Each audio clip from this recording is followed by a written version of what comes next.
کہ election commission, chief election commissioner supreme court میں بھی سینہ تان کے کھڑا ہے کہ آئین کی خلاف ورزی نہیں کروں گا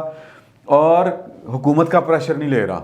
اور جو پریس ریلیز جاری کی ہے NS-75 کے حوالے سے, انہوں نے بڑی دو ٹوک, کیا بات ہے, انہوں نے کہا کہ یہ جو چیف سیکرٹری ہے فون نہیں سن رہا, فون سنا ہے تو پھر رسپونڈ نہیں کر رہا, آگے سے ان اویلیبل ہو گیا, مطلب 2 نمبری. پھر آئی جی کا انہوں نے کہا کہ آئی جی سے کہا کہ ہمارے بندے اغوا ہو گئے ہیں, کدھر ہیں وہ پتہ نہیں چل رہا. آئی جی نے بھی کوئی باں نہیں پھڑائی, جس کو کہتے ہیں کیوں نہیں پھڑائی, کہ وہ کسی کے کہنے پہ پنجاب حکومت کے دباؤ میں وہ کام کر رہے تھے اور بے ایمانی کر رہے تھے بالفاظ دیگر, سادہ الفاظ میں عزت و احترام. ایک وہ کیا کہتے ہیں جی, تکلف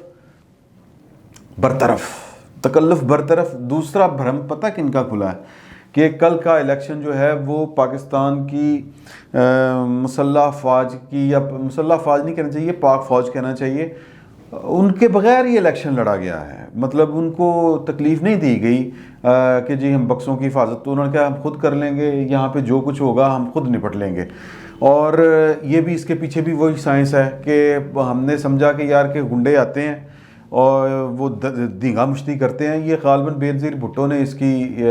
داغ بیل ڈالی تھی کہ جی کہ الیکشن جو ہے فوج کی نگرانی میں کروانے جانے چاہیے, اور وہ بوتھ کے باہر تک تھا, تو پھر خیر بوتھ کے باہر تک ہی ہونا چاہیے تھا کام. لیکن ان پہ الزام یہ ہے کہ جی کہ وہ بوتھ کے اندر بھی معاملات ہو گئے. پچھلے جو 2018 والے RTS بیٹھ گیا, کیوں بیٹھ گیا, پھر وہ کوئی سیل بھی بنے ہوئے تھے, وہ کیوں بنے ہوئے تھے, تو وہ سوال جو ہیں وہ اب یہ اس کے بعد کھڑے ہونا شروع ہوں گے. ایک انڈیپینڈنٹ چیف الیکشن کمشنر ہی ایک انڈیپینڈنٹ الیکشن کمیشن کا ضامن ہوتا ہے. تو بہرحال تو اس کے بعد یہ جو وہ بھی بھرم کھل گیا کہ یار کہ یہ پولیس والے جو ہیں ان سے بچانے کی ہمیں فوج, یا یہ جو کوئی علاقے کے بدماش وغیرہ ہوتے ہیں ان سے بچائے گی ہمیں فوج. تو پھر لوگوں نے فیصلہ کیا آہستہ آہستہ کہ نہیں یار فوج کو تکلیف دینے کی ضرورت نہیں ہے, ان سے ہم خود نمٹ سکتے ہیں. تو اگلا الیکشن جس میں یہ موجودہ الیکشن تو جو ضمنی تھا, اس میں پاکستان کی فوج کو تکلیف نہیں دی گئی. اور اس میں جو میں پوائنٹ جو میک کرنا چاہ رہا ہوں کہ پاکستان کے انتخابی پروسیس سے, انتخابی عمل سے بتدریج اب 2 میجر جو ایلیمنٹس تھے جو الیکشنوں کے لیے لازم و ملزوم ہوتے تھے, ایک عدلیہ اور دوسری پاک فوج, یہ میرا خیال ہے کہ اب ان کا رول آہستہ آہستہ ختم ہونے جا رہا ہے. اور جو دوسری بات ثابت ہوئی ہے کہ الیکشن کمیشن نے جو نتائج روکے ہیں اور کہ 20 کا عملہ گم ہو گیا, وہ تو میں آپ کو بتا چکا ہوں کہ اس میں پنجاب حکومت, ایماندار حکومت, PTI کی حکومت, جمہوریت پسند حکومت, اس کا جو بھرم تھا وہ کھل گیا. اور وہ چینی چوری سے لے کے ووٹ چوری تک کی جو کہانی تھی وہ کھل کے سامنے آ چکی ہے. تو اب معاملہ جو اس میں صرف اتنا سا ہے جو ہمیں سمجھنے کی ضرورت ہے کہ بڑی باریک بات ہے کہ یہ جو کچھ ہوا NS-75 میں, اس کا دوسرا جو سیاسی ترجمہ ہے وہ یہ بنتا ہے کہ پائن عمران خان کو جو پاکستان کی اسٹیبلشمنٹ کی حمایت حاصل نہیں رہی. ادروائز میں نے کل بھی آپ سے گزارش کی تھی کہ اگر وہ حمایت حاصل ہوتی تو پھر جڑے بہانے لائے جا رہے ہیں نا, وہ کیا کہتے ہیں جی, اناڑی کا کھیلنا کھیل کا ستیہ ناس. تو یہ جتنے بھونڈے طریقے سے اور جتنے مصنوعی طریقے سے, جتنے چول طریقے سے جس کو ہم پنجابی میں کہتے ہیں, یہ الیکشن چوری کرنے کی کوشش کی گئی, ناکام کوشش کی گئی, وہ نہیں سی ہونی. پھر بڑا پکے, وہ جو کہتا ہے نا پکا ہاتھ پائی دا, وہ والا ڈالنا تھا انہوں نے اگر وہ ان کے ساتھ ہوتے. تو میں صرف پوائنٹ یہ میک کر رہا ہوں کہ عمران خان صاحب کلے ہو چکے ہیں. پاکستان کی جو اسٹیبلشمنٹ ہے اور جو ہمارے دوست وہاں پہ بیٹھے ہوئے ہیں جن سے ہم گاہے بگاہے اپنی معلومات میں اضافہ کرنے کے لیے رابطہ کرتے ہیں, وہ اس بات کا اعتراف کر رہے ہیں کہ یار ساڈے تے تسی جناب رولا ہی بہت پاندے ہو. جس طرح بھی میں نے بات کہی تو کہتے ہیں کہ ہمیں کیا پڑی ہوئی ہے کہ ہم آئیں اور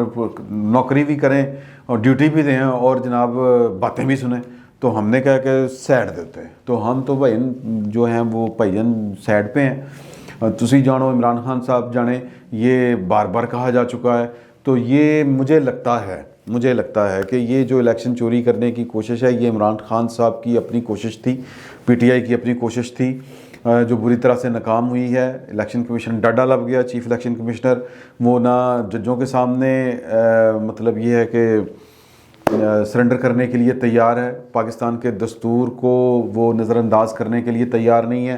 پاکستان کی انتظامیہ اسٹیبلشمنٹ میں سول اسٹیبلشمنٹ کی بات کر رہا ہوں، جنہوں نے یہ کل گل کھلائے تھے پاکستان کے ایک شہر کے اندر، ڈسکا کے اندر NA-75 میں، اس کو بھی وہ بے نقاب کر رہا ہے، اس سے جواب طلب کر رہا ہے اور اس کی بات ماننے کو تیار نہیں ہے، بلکہ ٹینشن دے دی ہے انہوں نے۔ تو مجھے یہ لگتا ہے کہ پاکستان کی جو پولیٹیکل پارٹیز ہیں ماں سوائے حکومت کے، کیونکہ حکومت کی بدنیتی پوری کی پوری شامل ہے، اور پھر وہ ان کو لگتا ہے کہ جی کہ یہ اگر سیٹ گئی، ایک ووٹ اور بڑھ گیا تو گیلانی جیت جائے گا، گیلانی کے جیتنے کا مطلب یہ ہوگا وہی پرانا فلسفہ یا پرانی جو ایک تھیوری ہے، سازشی مفروضہ کہہ لیں یا ایک سیاسی مفروضہ کہہ لیں، آپ کی مرضی ہے، کہ جب 23 اس کے جیتنے کا مطلب یہ ہوگا، یوسف رضا گیلانی صاحب کے جیتنے کا مطلب یہ ہوگا کہ عمران خان کو قومی اسمبلی میں سادہ اکثریت حاصل نہیں رہی تو وہ کپ ہو جائے گا، ان کا جو اقتدار ہے اپنی موت آپ مر جائے گا۔ تو اگلا پھر سینیریو یہ بن سکتا ہے کہ عمران خان صاحب میں بھی اس سے پہلے کہ ان کو لگے کہ یار کہ اگر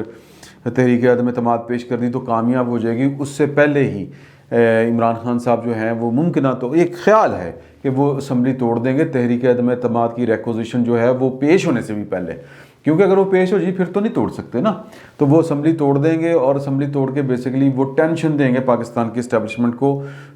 جو انٹرنیشنلی اس کی کچھ مجبوریاں ہیں کہ اس نے بتانا ہے کہ یار کہ پاکستان کے اندر ڈیموکریسی ہے، یہ جو آپ اکانومسٹ والے کہتے ہیں کہ جناب کہ وہ ہائبرڈ ڈیموکریسی ہے، اس طرح کی بات کوئی نہیں ہے، پوری ڈیموکریسی ہے۔ دیکھو پارلیمنٹ یہ تیسری چوتھی دفعہ ہے اپنا 5 سالہ مدت پوری کر رہی ہے، تو ہاں یہ ایک سیاسی عمل ہے، ایک دستوری عمل ہے، اگر وزیر اعظم کوئی تبدیل ہوتا ہے، ان ہاؤس چینج آتا ہے، اس میں ساڈا کی حد ہے یا ہمارا کیا قصور ہے، تو وہ بچانے کی کوشش کریں گے، وہ عالمی سطح پر اپنی ساکھ قائم رکھنے کے لیے یہ والا ہے، اور عمران خان اس ساکھ کو نقصان پہنچانے کی کوشش کر سکتے ہیں۔ عمران خان صاحب نے ایک اور بڑی گہری چال چلی ہے، وہ اگلے ویلاگ میں بات کریں گے، کیونکہ بات لمبی ہو گئی ہے، یہ 12-14 منٹ پہ بات جا رہی ہے، تو اگلے ویلاگ میں عمران خان صاحب اسٹیبلشمنٹ کے ساتھ کو، یا انج کہہ لو کہ اس اسٹیبلشمنٹ کو ہاتھ کی فنکاری دکھا رہے ہیں عمران خان صاحب۔ آج انہوں نے ایک ایسی حرکت کی ہے جس کا مطلب یہ ہے کہ پائن اچھا تسی میرا انج کرو گے، مینوں کلیاں چھڈو گے، بیچ منجدار میں مجھے اکیلے چھوڑ جاؤ گے، تو اس کا میں تمہیں پھر جواب دوں گا۔ تو وہ عمران خان نے آج ان کو جواب دینے کی ایک کوشش کی ہے، بڑی خطرناک کوشش ہے، بڑی خطرناک موو ہے، عمران خان صاحب کے گلے پڑ سکتی ہے۔ اگلے ویلاگ میں اس پر بات کریں گے، فی الوقت اتنا ہی، بہت بہت شکریہ آپ کا۔